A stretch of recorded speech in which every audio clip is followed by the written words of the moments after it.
সবচেয়ে বড় আমবাজার কানসাটে আমরা সকাল থেকে এসে ব্যবসায়ী, আম আড়তদার এবং ব্যাপারীদের সঙ্গে কথা বলেছি।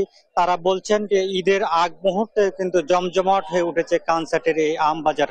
এখানে প্রতিদিন প্রায় 100 কোটি টাকার আম কেনা বেচা হচ্ছে, প্রায় 100 ট্রাক এখান থেকে আম বাংলাদেশের বিভিন্ন প্রান্তে পাঠাচ্ছেন ব্যবসায়ীরা এবং ব্যাপারীরা। বিভিন্ন প্রান্ত থেকে এসে তারা এখান থেকে আম কিনে নিয়ে যাচ্ছেন।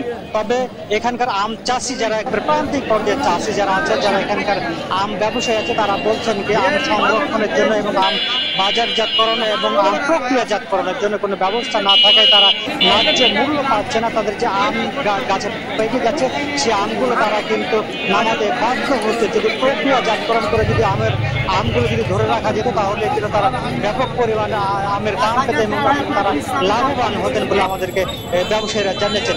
এখানে প্রতি মন খিরসাপাত আম বিক্রি হচ্ছে 2000 থেকে 2500 টাকা এবং কোনো কোনো ক্ষেত্রে কিন্তু 3000 টাকা পর্যন্ত মনে, এবং গোপালভোগ আম বিক্রি হচ্ছে 2000 থেকে 2500 টাকা এবং অন্যান্য গুটি জাতের আমও বিক্রি হচ্ছে 1500 থেকে 2000 টাকা মনে। তবে ঈদের পরে আমের দাম আরো বাড়তে পারে বলে আমাদেরকে ব্যবসায়ীরা জানিয়েছেন।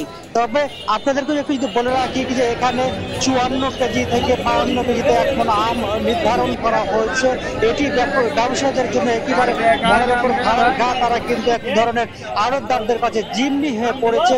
এছাড়াও কিন্তু কানসাটে কিন্তু যারা হচ্ছে ট্রায়াঙ্গুলার লরি এবং কাভার ভ্যান ট্রাক সমিতি আছে, তারা কিন্তু একেবারে চাঁদাবাজি শুরু করেছে বলে আমাদেরকে খুচরা পর্যায়ে যারা ব্যবসায়ী আছেন